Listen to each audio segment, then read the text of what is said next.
Oyaore nyagwar magajuang kendo machiegni. Paro mopogore opogore medo wuok olure gi ng'anyo ma ochan bago odiochieng' makinye. Ng'anyono makweth mag Gen Z paro godo jogo mane onegi gi obila higa achiel mokalo kinde ng'anyo mar tipo mane okwako piny Kenya mangima. Moko kuom jotelo matito jachiel gi sirikal okwedo ng'anyo makamano, ka jotelogo mabende kwedo piny owacho to siro wach ng'anyono magiwacho ni en gino ma opuodhi katiba ma pacho ka.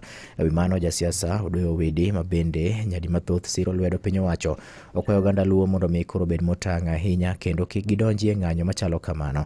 Owidi wacho ni e kinde ng'anyo mathoth ma osebed ka itimo pacho ka, thoth jogo bende wito ngimagi gin jowuot luo, to onge kama joluo giwegi oseluongo ng'anyo ka gibandho mondo mi koro chul jogo ma wito ngimagi kokalo e weche mag ng'anyo.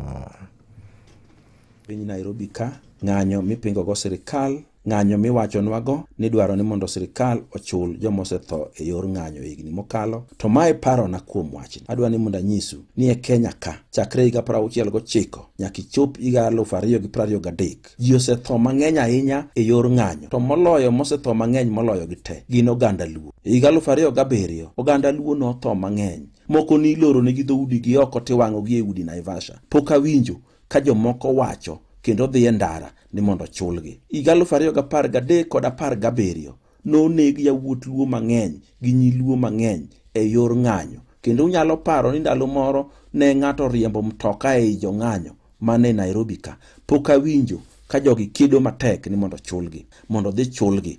Omiyo adwa ni mondo wan kaka oganda luo watang' kik wadonji e gini.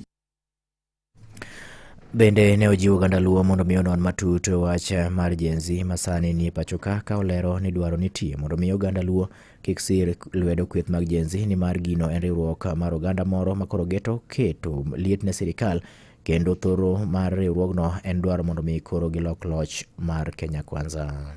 Gimoro no biro ka ni wuoth moro miluongo ni Gen Z. Gen Z ni wan wadonja ni wawinjo kiwacho ni Gen Z gi gin joma tindo mapingo sirikal. To pok wang'eyo ni to ng'ama nochako gini, to gin ng'a gini mane tok gini. En ochalo Mau Mau mane joluo ringo donje to ne gikia ni Mau Mau ni gin gir oganda moro ma gipingo go jo ukoloni.